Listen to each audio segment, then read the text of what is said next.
Salamün aleyküm. Ramazanın 28-ci günündəyik. İnanmaq çətindir, amma artıq bu mübarək ayla vidalaşmağa cəmi 2 günümüz qalıb. Qəlbimizdə qəribə bir hüzün var. Sanki ən yaxın dostumuz bizdən ayrılır. Amma bu hüzün bizi ümidsizliyə deyil, şükrə yönəltməlidir. Bugün bir sual ətrafında düşünəcəyik. Bu 28 gündə ruhumuz nə qazandı? Və biz bu nemətlər üçün nə qədər şükr edirik? Günün ayəsi. Şükr et ki, artsın. Ayə. Xatırlayın ki, Rəbbiniz belə bildirmişdi. Əgər şükr etsəniz, sizə nemətimi mütləq artıraram. İbrahim surəsi 7. Açıqlama. Şükr etmək sadəcə çox sağ ol demək deyil. Şükür verilən neməti tanımaq və onu dəyərləndirməkdir. Allah bizə bu ildə Ramazana çatmağı, oruç tutmağı və son 10 günün bərəkətindən istifadə etməyi nəsib etdi.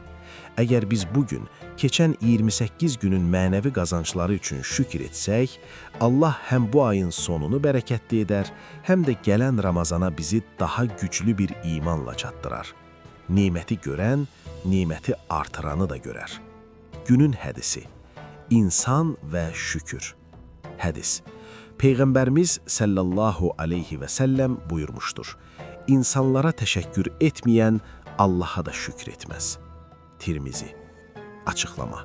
Bu hədis şükür anlayışımızı genişləndirir. Allaha şükür etməyin bir yolu da Ramazan boyunca sizə dəstək olanlara, ailənizə, dostlarınıza, hətta sizə mənəvi motivasiya verən hər kəsə təşəkkür etməkdir. Dinimiz şükrü bir həyat tərzinə çevirməyimizi istəyir.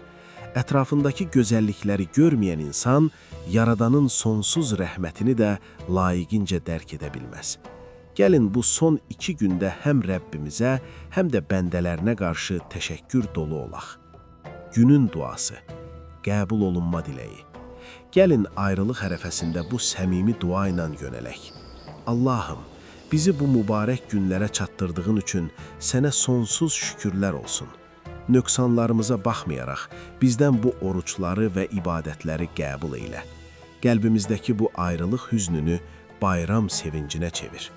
Bizə qalan bu 2 günü ən xeyirli şəkildə dəyərləndirməyi nəsib et. Səndən həm bu dünyanın, həm də axirətin gözəlliklərini istəyirik. Amin. Əziz dostlar, bugünün tapşırığı çox sadə, amma təsirlidir.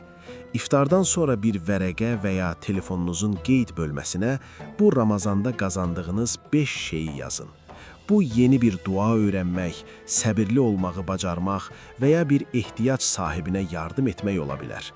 O siyahıya baxın və hər biri üçün əlhəmdülillah deyin. Şərhlərdə isə bu Ramazanın sizə qazandırdığı ən böyük neməti bizimlə paylaşın. Sabah, sonuncu günümüzdə, 29-cu gündə görüşənədək.